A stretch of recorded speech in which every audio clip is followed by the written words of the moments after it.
I'm going to try to do this without coughing and hacking, so I haven't been here for a while. I've survived the flu, 2018. It's been a while since I've had the flu. It was no fun, but it is what it is. I just say we're recalibrating. Sometimes our bodies need to go through these things. I think that sometimes our bodies go through these things because we are very stubborn and we think that we can take care of the world and carry the weight of everything on our shoulders, and we don't take good care of ourselves, and we don't get enough rest, and we don't slow down.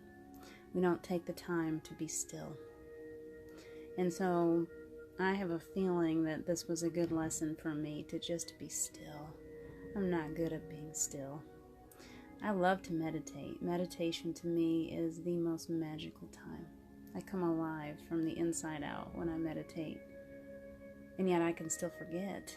I forget to take that time to be still, to just let my higher self have the floor for a while and put that ego aside and say, hey, little ego, I know you're just here to protect me. I love you, little ego.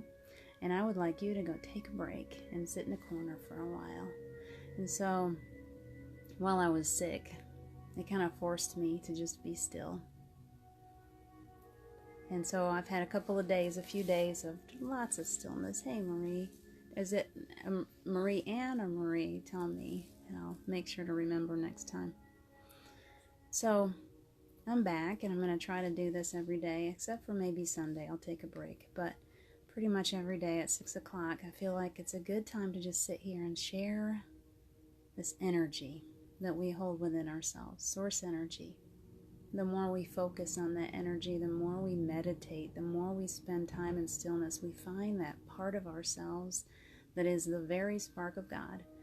And spending time in that space, it just fills us to overflowing. Overflowing so much that when we sit here at different parts of the planet, we share that love with each other. It's asking me if I want to tag myself in the video. No. What a crazy question. So here I am again, and I'm going to do this every night as much as possible, and I hope that you guys will make a habit of joining me and sharing this out. I'm not good at sharing videos while I'm talking, so it sits here by itself, and I sometimes sit here by myself. So if you have any friends that might want to join us, that might need that little boost of energy, little healing energy, I do believe that we will share that I call that in before I start. I call in my own team, angels and guides and source energy and whoever will listen and come. Call them in. A lot of times Steve comes to visit. I can always feel him in my heart, and it takes my breath away when he joins me, and I feel like he just joined us. So we have this beautiful circle. No matter how many people join me. Marie, when you are here, it makes us two, and two are so strong. So the two of us share energy back and forth, ground our energy, we kind of center, and there's so much sharing in that. There's so much power in that. And so we're just going to sit here and work together. As long as it's just the two of us, we'll work together and we'll share out some beautiful energy to the planet, to the healing. Last week we really focused on Northern California. As much destruction and death and all these things that are going on. You are going through stuff good. You just let me know, and we'll just add those concerns in on this. If you want to keep it to yourself, that's okay too, because you're going to get healing through these. So just allow that.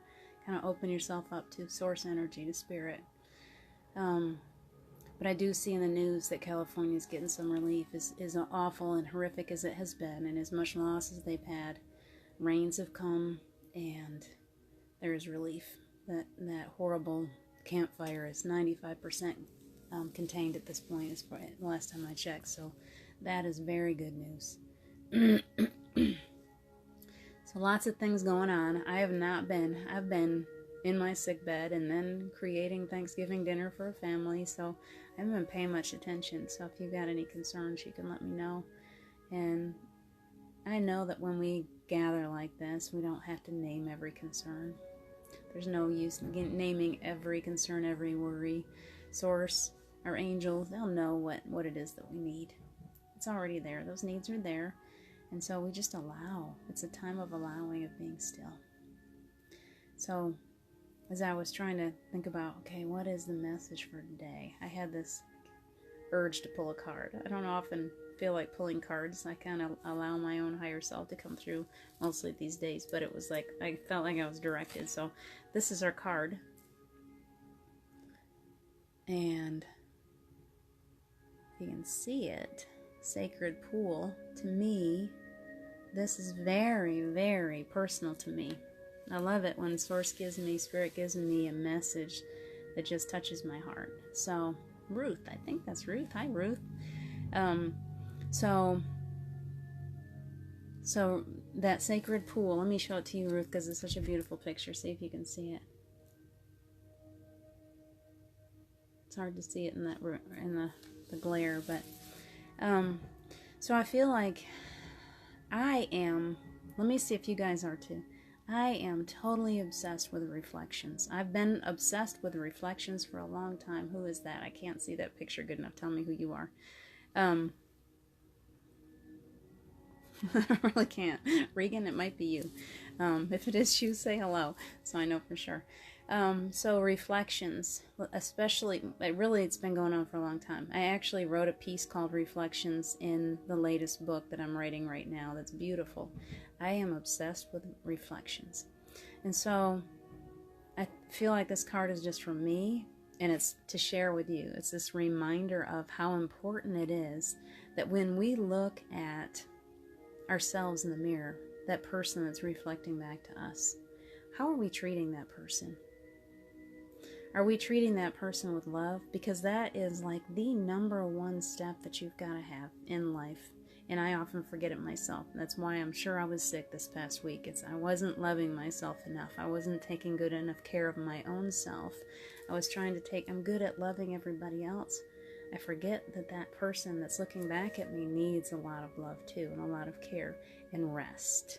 And she needs to put gloves on when she goes out to shovel the snow off the car. She needs to take care of herself. And so when we get sick, it's a reminder to ourselves that, hey, our bodies are like calling out and saying, hey, remember me? Remember to take care of me. Remember to love me first. So the reflections, man, I've got a lot of beautiful pictures of reflections in the water when we were in the mountains. Wherever I go, I'm just so attracted to them. And I remember at one point, you're so welcome. That beautiful card, it is a beautiful card today, and it has a big message. I remember at one point, I'm laying there taking a nice hot bath when I was in the mountains. Oh my gosh, it felt good. It was nice. And I had candles, and I looked down in the water, and I saw the reflection of this candle perfectly in the water, and it's just kind of riffling around, and I heard this one phrase. It was, that reflection is just as real as the candle itself. And see how you can mold it and you can move it. This is life. You can mold your life and you can move it around. We think that we are so limited. We think that we can't change the life that we're living. Inside of us, we've gone through life and we've had hard times. We've had maybe abuse, we've had neglect, we've been bullied, we've gone through pain, we've had suffering, we've had disease, we've lost loved ones. And so there's a part of us that is programmed just like a computer. We get programmed to respond. And those programmed responses are not always correct. They are often lies. They are just there. They may not even be lies. When you were a small child, they were there to protect you. You couldn't talk back to somebody that was bigger than you. You couldn't stand up for yourself because you might have gotten hurt if you did that.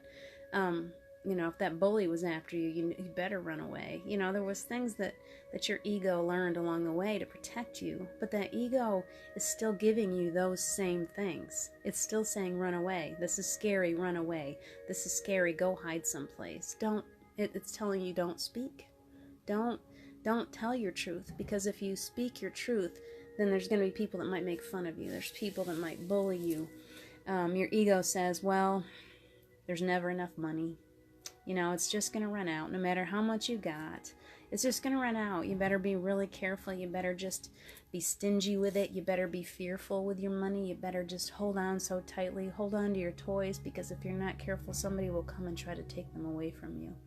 And I'm trying to tell you right now that what you believe is the truth is not necessarily true. That it's like that reflection. Even though it seems like it's real, it's not. And you can take it and you can mold it and you can change it. And I've talked about affirmations in the past. Self-hypnosis is awesome too. I would suggest that you learn how to do that.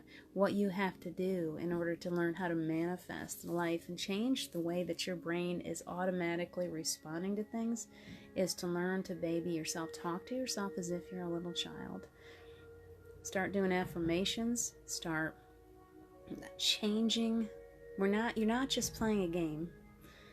When you're doing these things, and when you're doing them often and regularly, you are actually reprogramming yourself. Think of yourself as a computer that just needs a little upgrade, a little change. Some of that old software that you've got installed, it's not useful anymore. It's outdated. So you're just going to go in and you're going to continuously work at changing the way that your computer brain responds to stimuli.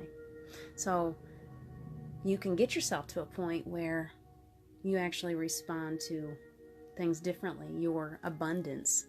Instead of saying, well, I don't have enough for this, you're saying, but look at all the things I have enough for. Maybe I didn't have enough for that, but look at all the things I did do. Look at everything that I paid for. Instead of going to the grocery store and the lady at the checkout says that'll be $177, you're going, wow, man, that's going to really hurt to have to pay for that. Instead of doing that, you go, wow, but look at all these groceries that I got. My house is full of food. Yes, I had to pay that much money, but guess what? I got all this food for it. We forget that gratitude part. We forget that, yeah, it's we're having to pay these bills and stuff, and it's difficult, and our money is going smaller and smaller and smaller, and yet we've got electricity, and we got water, and we've got food on the table, and we've got a warm house to live in, and we got comfy blankets and comfy pillows, and we have happy kids, and there's so much. We just have to change the way that we're wiring ourselves, the way that we've been wired into thinking of abundance. There's a trick that I've told people before that was given to me directly through Spirit one morning. It was, if you can't, because I was raised in scarcity, it's difficult for me to picture myself being abundant. So I heard, what can you picture?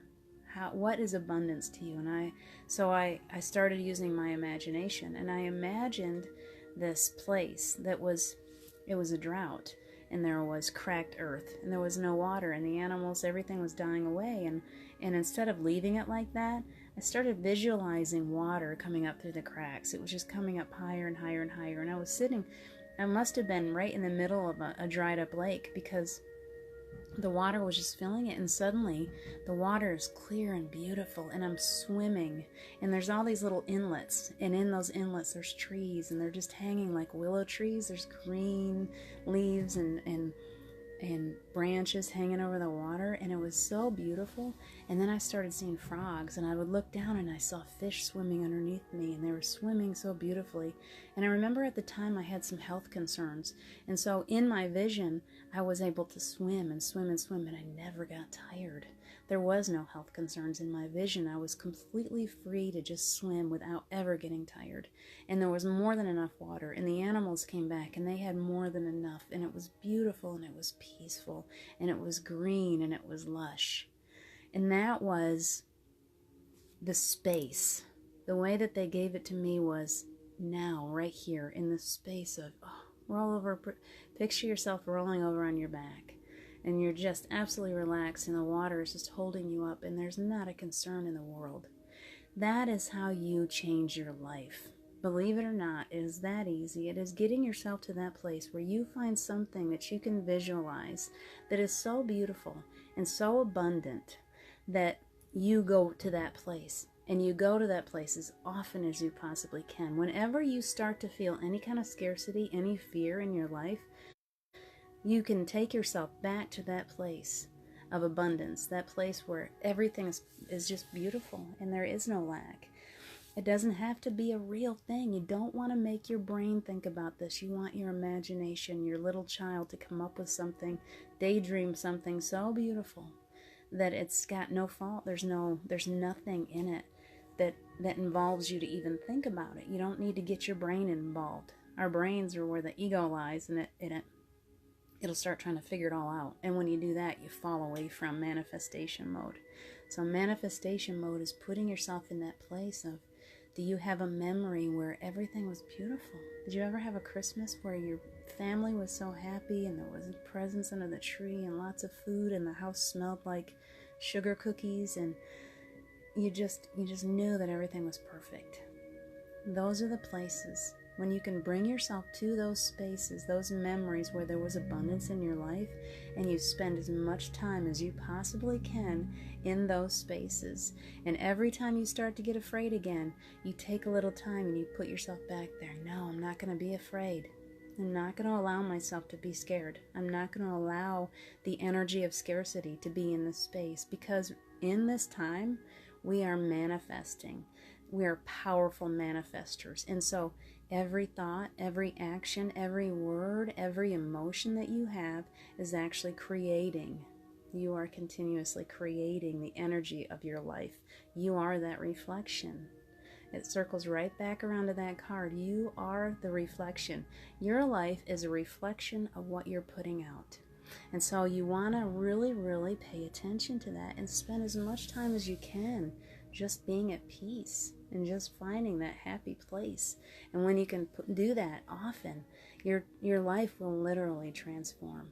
And you know what's really beautiful is, even though I may not see a ton of money in the bank and I may not see these physical, like, oh, I gotta have this, maybe I don't have that brand new car and stuff like that, it doesn't matter to me. It really doesn't matter like it used to. The stress is gone. It's like, oh, you know what? It's okay. It's okay. I'm always okay. Everything is always okay. You be the mother to your own little child that's inside of you, that little person that was programmed to be fearful, and tell her, sit down with her, picture yourself, visualize yourself sitting down with her, pulling her up into your lap, running your hands through her hair and just telling her, hey, it's okay. It's always okay. We didn't worry about paying bills when we were little kids. We just wanted to go play with mud pies. You can go play with mud pies now, and nobody's stopping you from going out and making a snow angel, or digging in the sand, or playing in some dirt, or finger painting, or playing jump rope, or anything like that. Nobody is stopping you from being that little child again. Nobody is stopping you from picking up a piece of paper and some crayons and coloring yourself into a more beautiful world. That's your job. That's your job, is just to go ahead and visualize yourself and daydream and doodle until you have such a beautiful picture of exactly the life that you want to be living. And then put yourself there, the feeling of that. It is not the actual thing. It is how does it feel? It's always, how does it feel? How do you feel about this? How do you feel? Does this bring you peace? Are you feeling really peaceful and good? Because if it's making you feel good, then do it. Just do it. Do what makes you feel good. When it comes to your job, when it comes to who you're dating, or I don't know, what movie you're watching, anything like that. Are you watching TV shows that are making you feel all upset inside, that are scaring you, or that are making you feel stressed out? If you are, you need to be given some consideration to what you're doing to yourself in here, because that energy that fills you when you watch TV, when you play video games, when you read books, whatever, that is the energy that you're actually creating. You are a creator. Every second of your life, you are creating the life that you want to live, or that you're creating. It may not be the life that you want to live, but you're creating it anyway through the energy that you're putting out. So feed yourself positive energy and then put out positive energy. It's that easy. It's that easy. We've got a lot of power right now. We are getting so much help. Don't forget to ask for it. Lay down at night, ask for your angels for a peaceful night's rest. Ask for help getting that job. Ask for help writing a book. Ask for help finding peace. Whatever it is that you need, you are never alone. You always have help. They're just waiting for you to ask for it. I think that's all they got for you tonight. I'm just going to remind you, or we'll do this one last little thing for Ruth and Marie Ann, and I'm not sure if somebody else is still here. We're just for a few seconds, we'll be in stillness. I just want you to know that there is angels in our space. We are gathering together just as if we were sitting in the room having tea together. We are sharing out this energy. This beautiful, when we have 3 or 4, there's like I can see us as these beings of light just holding out your hands. And we are joining hands together and for just a couple of minutes and sharing some love. And as you breathe it in, allow it to just fill your lungs right up until it's just so big it feels like your heart wants to blow up right out of your chest. So beautiful. The love that we receive is so beautiful. And we're just sharing it out right now to the world, to wherever it's needed. We just know that it's going to go to those places, those people that are hungry, to those places that are needing healing. So we're giving that out right now. Feels good. Thank you so much for joining me. I am so blessed by good friends and for all of the sharing and for all the caring. I love you guys so much. What a beautiful holiday. I hope your holiday was beautiful. Here we go into Christmas and the busy, busy time of the year. Remember to take care of yourself first. Remember to love you first, no matter what. Money does not create Christmas. Love creates Christmas. So just love yourself and let it just, the more you love yourself, the more it's going to bubble right out to everybody around you. And that's the most important part of this season. It's just loving each other. When we love each other, we're changing the planet. So we just need to keep on giving. Girls, have a beautiful, beautiful night. Anybody that joins me later on, I hope that you're willing and that you're able and you accept the healing that comes through these videos. I love you so much. Let me see what I'm missing here. I'm glad you're the same way. You are so welcome, Marie Ann. You're very, very welcome. Thank you so much for joining me. I will be back tomorrow at 6 o'clock. I'm setting my reminder. Have a beautiful night, and I will see you tomorrow. Love you. Bye.